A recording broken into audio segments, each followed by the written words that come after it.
Hello प्यारे दोस्तों, good morning, सुप्रभात। बढ़िया हो आप लोग? चलिए सुनते हैं मजेदार कहानी। और हाँ, आप लोग लाइक और शेयर और सब्सक्राइब करने में बड़ी कंजूसी करते हो यार। कर डाला करो, आपके लिए बढ़िया बढ़िया कहानी लाते हैं। और चलिए सुनिए। नए साल की खुशी। चीकू खरगोश अपने दोस्तों के साथ बहुत खुश था। उन सभी ने नए साल की आगमन की जोरदार तैयारी की थी। भोलू भालू ने ढेर सारा शहद जमा कर रखा था, जबकि चीकू खरगोश ने गाजर, मूली और अमरूद का संग्रह किया था।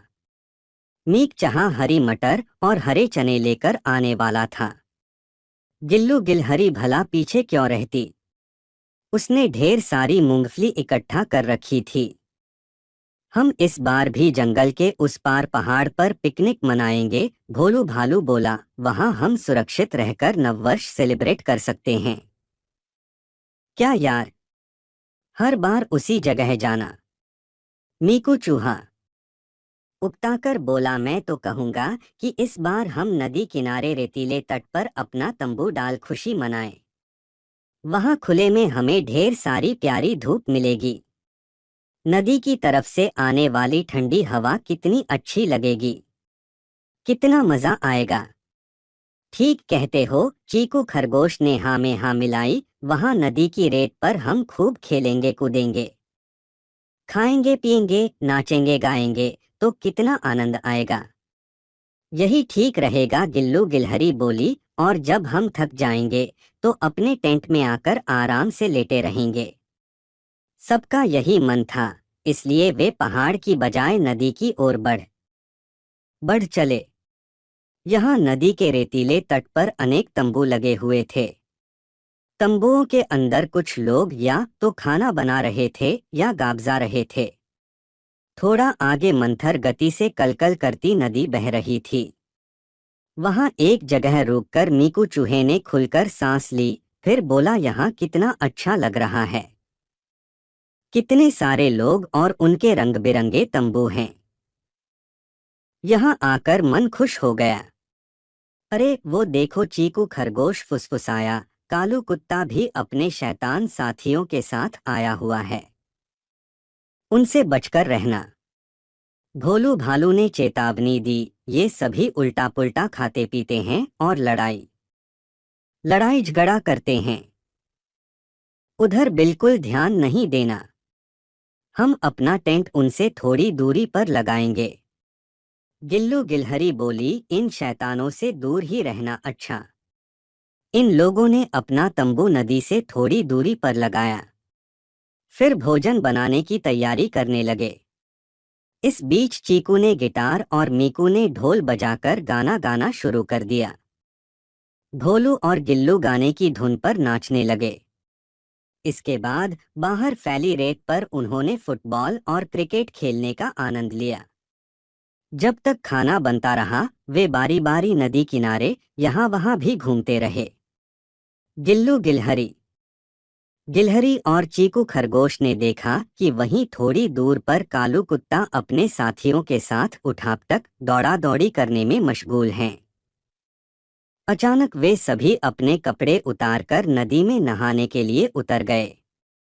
वे सभी गिल्लू पर फिक्रेबाजी करने लगे, साथ ही चीकू को धमकाने लगे, तो वे चुपचाप वापस अपने टेंट में चले आए। खाना बन चुका था और अब वे हंसी मजाक करते खाना खा रहे थे। अचानक नदी की तरफ शोर हुआ, तो वे सभी नदी की ओर भागे। कालू कुत्ता नदी की गहराई में डूब उतरा रहा था। उसे तुरंत मदद की जरूरत थी, मगर गहरे पानी में जाने का कोई साहस नहीं कर पा रहा था। अचानक भोलू भालू से गिल्लू बोली, कालू को बचा लो भोलू भाई, नहीं तो वह डूबकर मर जाएगा। भोलू ने चीकू खरगोश से कहा, चीकू भाई, टेंट को सीधा करने के लिए हमने जो रस्सियां बांधी है उसे खोल लाओ। मैं इसे बचाने का प्रयास करता हूँ। चीकू तुरंत टेंट खोलने लगा। मीकू चूहा और गिल्लू गिलहरी उसकी मदद करने लगे। रस्सी लेकर वे तुरंत भोलू के पास पहुंचे। रस्सियों को जोड़ लंबा और मजबूत बनाया गया। भोलू ने रस्सी के एक सिरे से खुद को बांध लिया। रस्सी का दूसरा सिरा कालू की ओर फेंका। कई कोशिश के बाद कालू रस्सी के दूसरे सिरे को पकड़ने में कामयाब हुआ। भोलू रस्सी को आहिस्ता आहिस्ता अपनी ओर खींच रहा था। उसी के सहारे काल नदी किनारे आ रहा था। नदी से बाहर निकलकर किनारे आते ही कालू बेदम होकर जमीन पर गिर पड़ा। भोलू तुरंत उसके पास दौड़ा। उसके पेट में पानी चला गया था। भोलू तुरंत उसका प्राथमिक उपचार करते हुए उसके पेट से पानी निकालने लगा। उसने चीकू से कहा, टेंट में से सरसों तेल की शीशी ले आओ। सरसों तेल की मालिश से इसे गर्मी मिलेगी। गिल्लू और मीकू अब उसकी तेल मालिश कर उसे गर्मी प्रदान कर रहे थे। भोलू फिर चीकू से बोला, तुम थोड़ा सा शहद ले आओ। मैं इसके मुंह में थोड़ा सा शहद टपका दूंगा तो इसको ताकत मिलेगी। यही इसके लिए दवा का भी काम करेगा।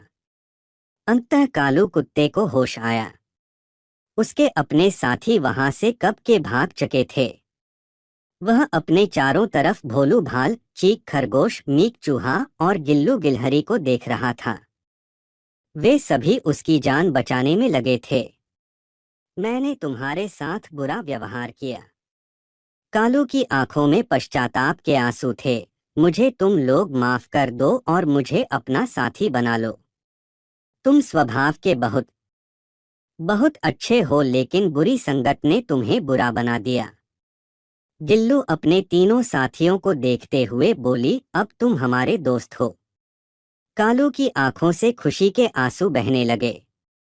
कहानी कैसे लगी हमारे प्यारे दोस्तों? हम आशा करते हैं कि आप सभी को कहानी बहुत अच्छी लगी होगी और इस कहानी से ज़रूर कुछ सीखने को मिला होगा आपको। तो हमारे साथ ऐसे ही बने रहने के लिए हमारे चैनल कहानी दीपांकर को सब्सक्राइब ज़रूर से ज़रूर कर ले, ताकि हम आपके लिए ऐसे प्रेरणादायक और मज़ेदार कहानियाँ ला सके और आप सबको सुना सके। तो कर ले जल्दी से।